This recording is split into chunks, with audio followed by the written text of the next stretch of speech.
guys, for today's video, ngayon lang nakapag-edit, ngayon lang nakapag-voice over. So, ipagpatuloy natin guys, i-share ko sa inyo yung aming gimmick kahapon, yung aming pinuntahan kahapon. So, yan guys, unexpected talaga na naligo kami kasi wala naman sa plano na kami magpunta din sa lugar na ito at first time ko rin din nakapunta at gusto ko rin makarating dito sa ilog na ito na sinasabi nilang dinarayo daw nila minsan kapag naliligo sila sa ilog or lawa ba ito. Namin doon guys, ang tarik pala, ang hirap bumaba. Mabuti na lang merong mga kawayan dyan na paghahawakan namin.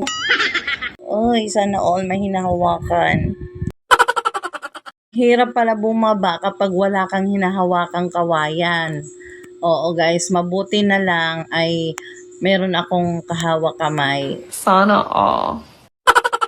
Kaya masarap pumunta sa mga lugar na ganito kapag may kahawak kamay ka. Secure ka kung anong mangyayari sa iyo, merong sasalo sa iyo. Sana all. Uy, kinikilig ang person, in fairness. Feeling teenager. Guys, nakarating na kami sa baba, pero meron pa palang dadaanan pa talagang pababa pa na mabato din para doon na talaga kami sa babang-baba na sa patag, sa may puno. Yan, ayan ang aking kasamahan itong mag-asawang ito, malapit na ikakasal ito. Yan, akay-akay niya kasi nga natatakot yung kanyang asawa na bumaba. Ayan, nakababa na kami. Wow, ang ganda naman talaga ng tanawin. Iyan, ang aking bunso, ang mga bata ay tumubog na agad. At ako naman, tamang video lang muna. Kasi, di ba, ang ganda talaga ng tanawin. Huwag nyo nang tingnan yung mga basura.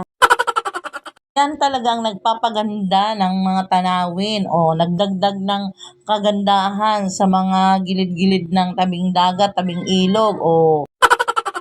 Kasi mawawala yan. Kasama yan sa life.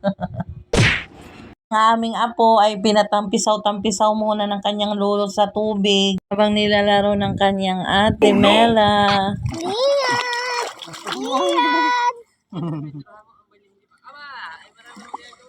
Yun guys, habang nag-i-enjoy ang mga yan, yun doon sa gilid guys, meron ding mga dumayod din dyan na hindi ko alam taga saan ang mga yan. Dalawang magtropang ito ay gusto mamingwit kahit wala namang pamain. At kaming dalawa naman ng aking bunso, pupunta kami dito sa mga batuhan. Kasi sabi niya ay natatay daw siya. Kupigilan mo. Oh no! Sabi ko sa bunso ko ay hindi pwedeng mag-deposit dito. So yun guys, charot-charot lang yun guys. Hindi tunay yun. Baka isipin nyo yung tunay. Guys, rinay kong bumaba dito kasi napakalilong dito guys sa may ilalim ng puno ito. So ayan, sabi ko sa aking baby, ako'y bababa at ako'y nakachinilas kasi medyo malumot. Guys, hindi naman pala siya madulas kahit siya malumot. So ayan, yan ay nagpa-picture ako kaso naka-video pala. Ayan, ay wala na akong nakita kasi malilong tapos naka-black pa ako lahat. So yun guys, ang ganda talaga ng paligid, ang buong lawa ay ang bundok ng Cuenca at saka Santa Teresita. So that's all lamang guys. Thank you for watching and God bless you all. Enjoy every moment of our life. That's all lamang guys. Bye!